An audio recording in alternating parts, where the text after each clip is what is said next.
Bismillahi, Assalamualaikum warahmatullahi ta'ala wabarakatuh. Salam berbahagia untuk kita semua. Saya dari kelompok 1 yang anggotanya Abdul Zaki Manan, Hafiz Maulana, dan saya sendiri Andre Maulana berkesempatan di sini untuk menyampaikan materi sejarah perkembangan bahasa Indonesia. Bahasa Indonesia merupakan bahasa yang digunakan oleh masyarakat dalam berinteraksi kepada sesama. Bahasa Indonesia adalah bahasa resmi, diajarkan di sekolah-sekolah dan digunakan untuk disiarkan di media elektronik dan digital. Sebagai negara dengan tingkat multilingual teratas di dunia, mayoritas orang Indonesia juga mampu bertutur dalam bahasa daerah atau bahasa suku mereka sendiri. Bahasa Indonesia memiliki sejarah perkembangannya. Dalam makalah ini pun akan dijelaskan bagaimana terjadinya perkembangan sejarah bahasa Indonesia. Mahasiswa harus dapat mengetahui bagaimana runtutan perkembangan sejarah bahasa Indonesia. Dengan mengetahui sejarahnya, mahasiswa dapat menambah wawasan dan pengetahuan dalam berbahasa di kehidupan. Apa itu bahasa Indonesia? Bagaimana perkembangan sejarah bahasa Indonesia dan peristiwa penting dalam sejarah perkembangan bahasa Indonesia.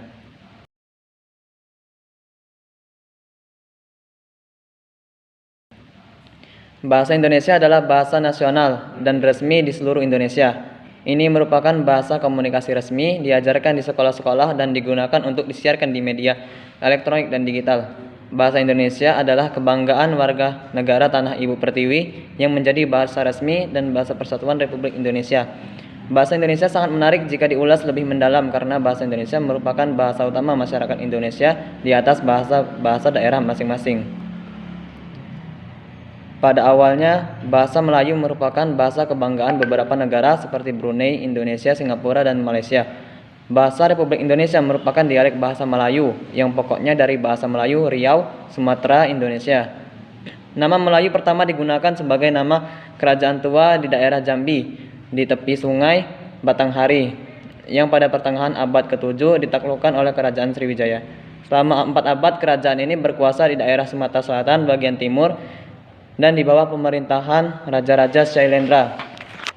Berdasarkan beberapa prasasti yang ditemukan yaitu kedudukan Bukit Talang Tuwo, Telaga Batu, Bangka, dan Karangbrahi membuktikan bahwa kerajaan Sriwijaya merupakan bahasa Melayu.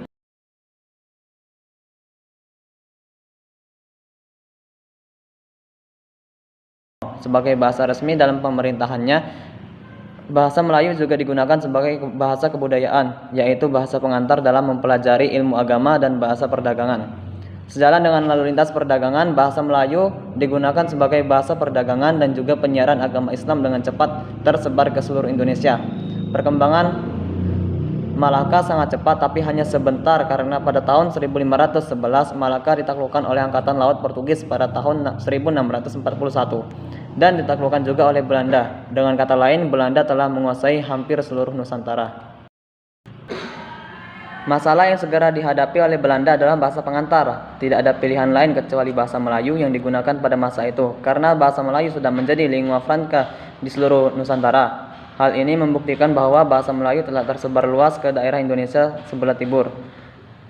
Dari hari ke hari, kedudukan bahasa Melayu sebagai lingua franca semakin kuat, terutama dengan tumbuhnya rasa persatuan dan kebangsaan di kalangan pemuda pada awal abad ke-20 sekalipun mendapat rintangan dari pemerintah dan segolongan orang Belanda yang berusaha keras menghalangi perkembangan bahasa Melayu dan berusaha menjadikan bahasa Belanda sebagai bahasa nasional di Indonesia. Para pemuda yang bergabung dalam organisasi, para cerdik pandai bangsa Indonesia berusaha keras mempersatukan rakyat. Mereka sadar bahwa hanya dengan persatuan bangsa Indonesia dapat menghalau kekuasaan kaum penjajah dari bumi Indonesia, dan mereka sadar juga hanya dengan bahasa Melayu mereka dapat berkomunikasi dengan rakyat. Usaha mereka mempersatukan rakyat, terutama pemuda, pemuncaknya terjadi pada Kongres Pemuda di Jakarta pada tanggal 28 Oktober tahun 1928. Dalam kongres itu, para pemuda dari berbagai organisasi pemuda mengucapkan ikrar mengaku berbangsa satu, bangsa Indonesia, mengaku bertanah air satu, tanah air Indonesia, dan menjunjung tinggi bahasa persatuan bahasa Indonesia. Demikianlah tanggal 28 Oktober merupakan hari yang amat penting, merupakan hari pengangkatan atau penobatan bahasa Indonesia sebagai bahasa persatuan atau sebagai bahasa nasional. Pengakuan dan pernyataan yang diikrarkan pada tanggal 28 Oktober tahun 1928 itu tidak akan ada artinya tanpa diikuti usaha untuk mengembangkan bahasa Indonesia, meningkatkan kemampuan bahasa Indonesia sebagai bahasa nasional. Setelah masa kedudukan Jepang, bahasa Indonesia memperoleh kesempatan berkembang karena pemerintah Jepang. Seperti halnya pemerintah penjajah yang lain, sesungguhnya bercita-cita menjadi bahasa Jepang menjadi bahasa resmi di Indonesia, terpaksa menggunakan bahasa Indonesia sebagai bahasa resmi pemerintahan dan sebagai bahasa pengantar di sekolah-sekolah.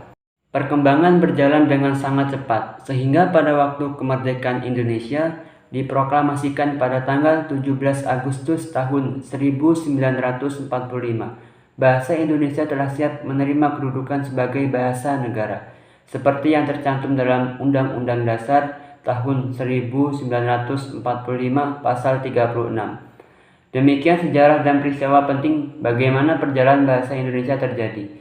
Banyak poin-poin yang dapat diambil dari sejarah perkembangan bahasa Indonesia. Poin-poin yang dapat diambil dari sejarah perkembangan bahasa Indonesia dalam sumber yang tercantum diantaranya adalah bahasa Indonesia berasal dari bahasa Melayu. Bahasa Melayu yang dipakai oleh beberapa negara Asia Tenggara seperti Singapura, Malaysia, dan Indonesia menjadi yang paling mengawali sejarah perkembangan bahasa Indonesia. Sebagaimana dialek bahasa Indonesia sangat mirip dengan bahasa Melayu. Bahasa Melayu adalah bahasa penghubung antar pulau dan pedagang yang sudah biasa berkomunikasi dengan bahasa Melayu seperti bangsa-bangsa Gujarat dan lain-lainnya. Dan bangsa-bangsa penjajah seperti kolonial Belanda lebih sering menjumpai dan berkomunikasi dengan orang-orang yang berbahasa Melayu. Peran pemuda dalam perkembangan sejarah bahasa Indonesia tidak bisa dipisahkan dari poin penting dalam perjalanannya. Mereka sadar hanya bahasa Melayu yang dapat digunakan untuk berkomunikasi dengan rakyat dan dibutuhkan persatuan hingga dalam peristiwa Sumpah Pemuda menegaskan menggunakan bahasa yang satu, yakni bahasa Indonesia. Bahasa Indonesia lahir pada 28 Oktober 1928. Pada saat itu, para pemuda dari berbagai pelosok Nusantara berkumpul dalam suatu rapat yang berikrar bertumpah darah yang satu, tanah Indonesia, berbangsa yang satu, bangsa Indonesia, menjunjung bahasa persatuan bahasa Indonesia. Mungkin cukup sekian dari kami, kurang lebihnya mohon maaf, kepada Allah saya mohon ampun. Billahi taufiq wal hidayah. Assalamualaikum warahmatullahi wabarakatuh.